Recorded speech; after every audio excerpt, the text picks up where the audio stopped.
Меня зовут Ярхамов Ильнур, и с вами проект «Татары мира».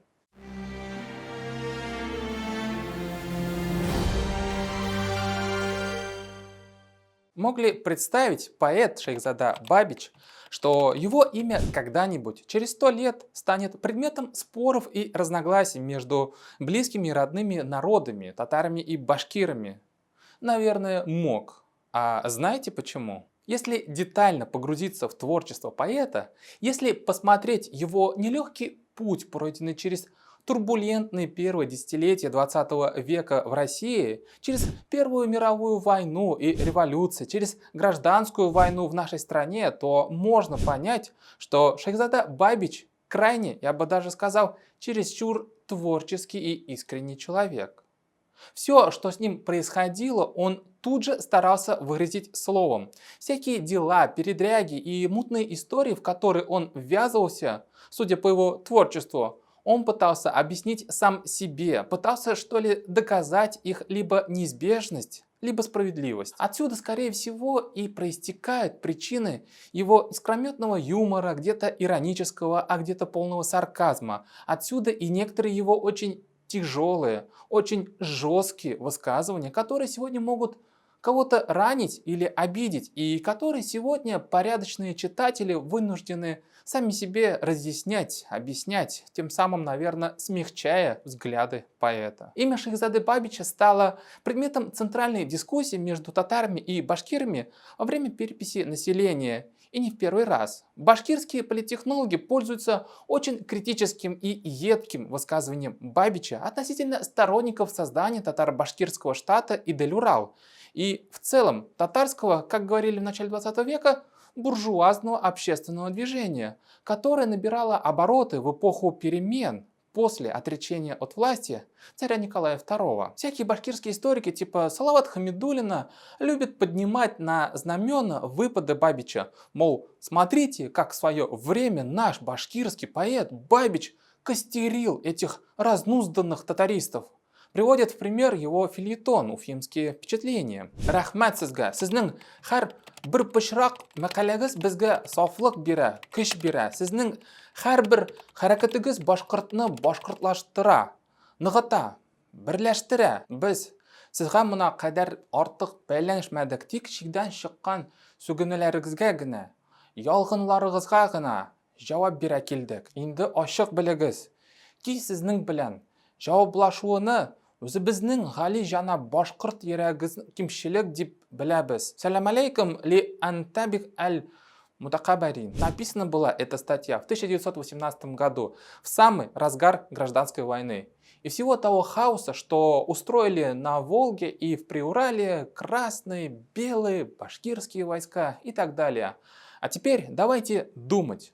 Можно сказать, что до конца 1917 года Шейхзада Бабич был просто поэтом, просто очевидцем, наблюдателем тех глобальных событий, что потрясали Российскую империю. Да, он писал стихи, отзывался на все кризисные события, формулировал свое отношение к ним. И вот завершаются последние летние дни 1917 года, наступает осень, и поэт Шейхзада Бабич увлекается проектом Ахмед Заки Валиди и с головой уходит в деятельность башкирского национального движения, становится секретарем башкирского областного шуро, автономного Башкортостана, редактором газеты «Башкорт» и руководителем организации «Башкир Тулкан». По факту получается, что вольный поэт становится выразителем конкретных политических позиций, целей, задач.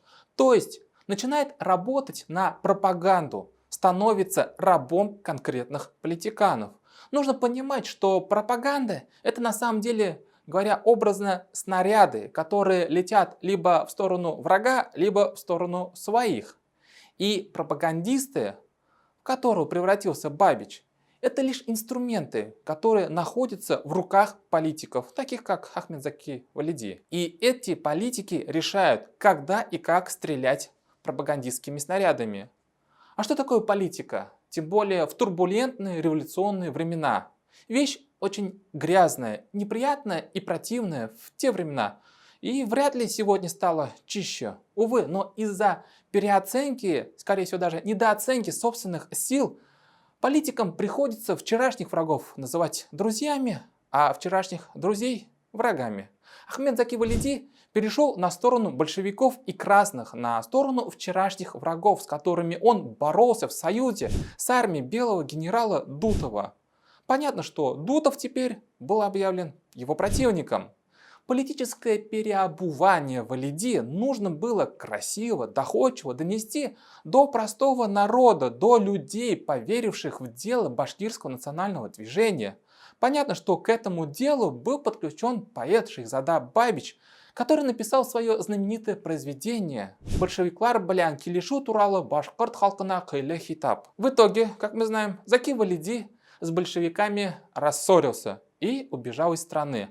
А вот Шейхзада Бабич остался и был убит группкой отмороженных большевиков-националистов, которые казнили поэта даже несмотря на то, что сам Бабич уже получил официальную должность большевистской руководящей организации. Увы, но в те далекие времена гражданской войны абсолютно все были измазаны кровью. Но давайте поставим вопрос, а каких взглядов был поэт Шейхзада Бабич в дореволюционное время?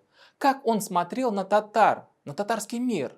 Считал ли он себя татарином? Согласитесь, что в спокойные, хотя и суетные, но не в военные времена люди более обдуманно подходят к своим выражениям, словам и действиям. Более искренние, что ли. Прошу простить меня и понять, я буду зачитывать стихотворения Бабича и предлагать к ним свой вариант перевода. Я не профессиональный переводчик и далек от поэзии, но хочу поделиться с вами теми смыслами, что содержатся в стихах поэта Бабича. Чтобы углубиться в творчество Бабича, я вас отсылаю к сборнику произведений поэта, который был составлен в конце 80-х годов татарским литератором Галимьяном Гильмановым. Кстати, Галимьян Гильманов – односельчанин, земляк нашего поэта Бабича. Он и Бабич родились в деревне Осяново Дюртюлинского района Башкортостана. Да, вот такая интересная ситуация получается, что в деревне, где родился, как говорят нам башкирские политтехнологи, настоящий башкир, и раньше, и сегодня говорят на татарском языке. В этой деревне рождается татарский литератор, то есть Галимьян Гильманов. Ну и отец Шейхзады Бабича, Мухаммед Закир Бабич, так просто к слову, был записан во время сельскохозяйственной переписи 1917 года как татарин. Вот вам доказательства. Но вернемся к творчеству Бабича. Вот, например, произведение Бабича «Хатиф ва татар», написанное им в 1913 году. Этим произведением 18-летний юноша пытается взывать к совести, к честности, справедливости татар через диалог, который состоялся между неким обобщенным образом татаром и хатифом. А хатиф – это святой ангел, с которым, наверное, каждый из нас вступает в спор или в диалог, когда наступает приступ совести или принятие сложного решения. Хатиф сели. Күз салып тұрсам, қызықсың сіз, татарның дүниясы, ортағыздан шаулап, ақмақта наданлық дариясы. Сіз 30 миллионға жеткен бір халықны ақтырап, ізли башласаң, келіп шықмас утызлап мулласы. Обратите внимание, что Бабич в слова ангела совести Хатифа вкладывает численность татар в 30 миллионов человек. Это не просто какая-то там поэтическая форма выражения большого количества татар. Нет, вот это представление Бабича о татарах, достигающих численно 30 миллионов человек, на самом деле отражение представления татар о своей собственной численности.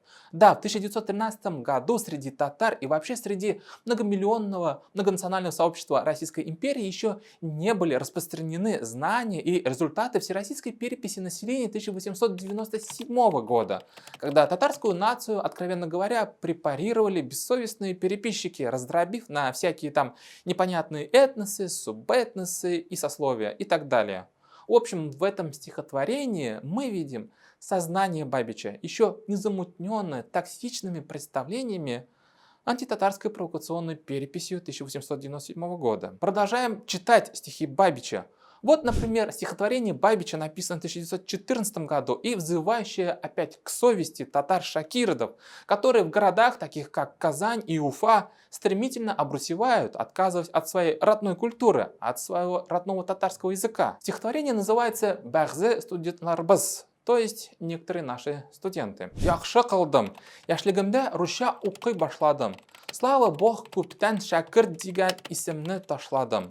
Мен хәзір бит образованный, по крайней мере, шәп жігіт. Індәшә һәркім миңарға, здравствуй, студент. Өстә дә шәп, башта картуз, билдә бик шәп тәкин қайыш. Шәп брюка, ул аяқта яхшы шиблит һәм калуш. Жизнь тыймалары пальтода ялт-йылт итеп балқып тора. Ну бәхетле студент син, дип гүя әйтеп тора. Ул минем шәшләр кая, киткән һаман майлап торам. Маржалар алдында мин былбыл кебек сайрап торам. Һәр вакытта мин сүземә русча кыстырып сөйлим, потому что наш язык неприятный дип уйлыйм. Мин татарча милли кичләргә һич тә бармайым. Рус театр дөньясына бер дә бармый калмайым. Анда мин кызлар белән тик кулга-кул ялгышып, хахалар илән килеп, танцы итәм тып-тып басып. Мин татарча җырлый белмим, җырламыйм һәм җырламам. Тик фәкать рус җырларын жирлап юанам, мыңланам. Как видите, душу 18-летнего поэта Бабича больше всего волновала проблема, что шакирды перестают разговаривать на татарском языке. Именно на татарском, а не на башкирском или на северо-западном диалекте башкирского языка, что нам сегодня пытаются впарить. А вот стихотворение «Кыз», где уже 21-летний поэт в 1916 году говорит на самую насущную проблему для юноши его возраста, на волнительные и приятные чувства, которые доставляют созерцающим парням красивые девушки. Кыз дигәчтә күңелгә кызган тимер баскан кебек, яшь йөрәкне кайнатып, ут ташкына ташкан кебек. Кыз дигәч селкенә күкрәк, колаклар шәмрәя, күзләр урынына куба, тоздай була шашкан кебек. Кыз дидеңме, кан кызырга башлый, бәгърең сызлана. Яшь йөрәктә әллә нинди тәмле уйлар кузгала. Кыз дидеңме, яңгыры, ямле, мәхәббәтле тавыш, дөньясы корбан сиңа, әй жанлы идеал, кыз бала. Шул мәҗәссәм ямле жаннарны татарлар кыз диләр. Кыз күренсә ихтиярсыз эшләреннән сызлыйлар. Как видите, первое влечение к женщинам, первый интерес к противоположному полу, все вот это поэт Бабич переживает со словом татарлар диләр. То есть татары говорят, татары называют. И это 1916 год. К сожалению, поэту оставалось жить еще 3 года, событийная плотность которых, наверное, может сравниться с эпохой в 100 лет. А вот, например, стихотворение «Харият Булягы», которое переводится как «Подарок свободы». Оно было написано по следам событий 1917 года, когда случились революции, когда был фактически свергнут царь Николай II, когда в обществе реально запахло свободой и надеждами, когда перед татарами открылась возможность самостоятельно обустроить свою жизнь, свою культуру, свой язык. Этот порыв свободы в рушащейся Российской империи поэт Шехзада Бабич также встречал, как татарин. Он переживал это волнительное эпохальное историческое событие и пытался выразить общее настроение своего народа, татарского народа. Исте җил, сүмде бар ялган шәм, таралды һәм болыт, һәм томан. Калыкты шын кыяш, кипте яш, капланды кара кыш, ез түбән. Ябылды капусы сәкәрнең, ачылды җәннәте ватаның. Шәшелде хуш һава, хыр һава, бу иде көткәнне татарның. Посвящал ли поэт Шехзада Бабич стихотворение башкирам еще до того, как ввязался в башкирский политический проект Ахмедзаки Валиди? Конечно. Например, в 1916 году поэт написал стихотворение «Көтәм», «Жду», в котором выразил свою боль относительно того, в каком плачевном состоянии пребывают деревни башкир. Ергән шакта башкорт дугайларын, жаным әллә кайда җилкенә, ишеткәндә моңлы курайларын, йөрәгемә моңнар бөркелә. Тауларына менсәм, кырда йөрсәм, балкый җәннәт нуры. Гөлстан, мескен башкорт авылын килеп күрсәм, адский хәсрәт, үлем. Гурстан. А как соотносилось татарское и башкирское в сознании в представлениях поэта Шехзады Бабича? Мы нашли прямые строки, прямые мысли поэта Бабича касательно соотношения татарского и башкирского еще до того, как он втянулся и окунулся в политические распри между татарским и башкирским национальными движениями во время гражданской войны. Да-да, до нас дошел отпечаток его сознания, следы ощущения им его этничности еще до того, как он перековался в бескомпромиссного и страстного пропагандиста армии Ахмедзаки Валиди. Для справки, конец лета, осень 1917 года Шейхзада Бабич переезжает в Оренбург, где местечко Караван-Сарай становится фактически оплотом государственного образования Малая Башкирия под руководством Ахмедзаки Валиди. Бабич в своих дневниках оставил несколько записей, как он переехал в Караван-Сарай в Оренбурге. Почитаем несколько строк оттуда. Хурияттан соң татар хөкүмәте төзелеп, аңа милли мәдәни кургыят дип исем бирелгәне ва ул хөкүмәтнең вәзирләре Уфада торганлыклары һәр кыюга мәгълүм. Шулай ук татар хөкүмәттән үпкәләп аерылган кавем башкортның үз алдына ханлык кырганы ва аның хан ва вәзирләренең Оренбург шәһәрен байтәхәте иттихад иткәнлекләре дә һичкемгә яшерен түгел. Как видите, в одной из самых первых дневниковых записей поэта Бабича в Оренбурге говорится «кавем башкорт». Не халык, то есть народ или нация, а скромно род, племя, то есть кавем. То есть в первое время после переезда в Оренбург понимание происходящих событий поэта Бабича еще не было замутнено, говоря современным языком, политтехнологической и административной лексикой про Башкортостан, про учредительное собрание, про республиканскую форму правления, про федерализм, про независимость, про градостроительство и так далее, и так далее.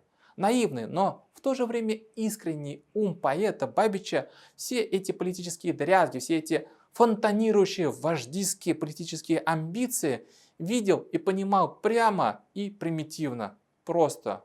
Вот, мол, собрались уходящие в закат Российской империи какие-то политики-татары, вот, мол, они взялись за создание своего ханства, вот на них обиделись небольшая их часть, их племя, то есть башкиры, и вот, мол, эти самые башкиры в Оренбурге создали свое ханство со своим ханом и визирями. Это уже потом Шейхзада Бабич увлечется процессом госстроительства и начнет называть башкир уже не как кавем, а как халык, как отдельный народ, про который у него говорится «біз үзібіз башкорттар».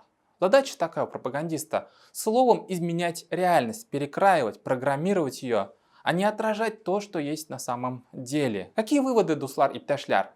Если вы начнете искать информацию о Шейхзаде Бабиче в интернете на татарских ресурсах, то везде, даже в сборнике стихотворений «Зянгар Жирлар», подготовленный Гильмановым, поэт вежливо определяется как татар-башкирский. В башкирской же справочной литературе и в публикациях только исключительно как башкирский поэт. А в последнее время его татарскому языку стихосложения и вовсе приклеили издевательский ярлык северо-западный диалект башкирского языка. Но внимательно изучив творческое наследие Бабича, можно определенно сказать, Бабич себя считал татарином. Да, он чувствовал себя башкиром, но башкиром как частью большого татарского мира. Татарский язык ему был родным, за безразличное отношение к которому со стороны самих татар у него болело сердце, его душа просила звучание башкирского диалекта татарского языка. Но увлекшись политической борьбой, окунувшись с головой в государственный проект Ахмедзаки Валиди, Бабич, к сожалению, отстранился от татарского мира, от татар и татарского языка. Увы, но занятие политикой что-то вот не очень доводит татар до хорошего, отламывает от нас лучших и талантливых братьев, отцов и сынов. Политика нас, татар, раскалывает. Как видите, бердем булык, татар булык.